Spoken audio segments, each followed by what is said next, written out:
sao ước mơ cứ luôn mãi mãi là nằm phù du. Đã cố nhắm mắt cố quên đi người xa mãi xa, nhưng sao không thể quên đi tháng ngày ta đã có nhau.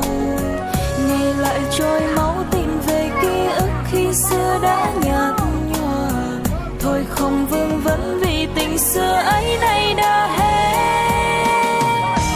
Dù đã cố ngăn đôi dòng lệ, sao lòng em vẫn cứ đau. Còn đau nữa khi đã cố quên, nhưng càng quên càng nhớ thêm. Tình em đó vẫn luôn đong đầy, vẫn còn yêu như lúc xưa. Tình anh đó sao giờ xa lắm.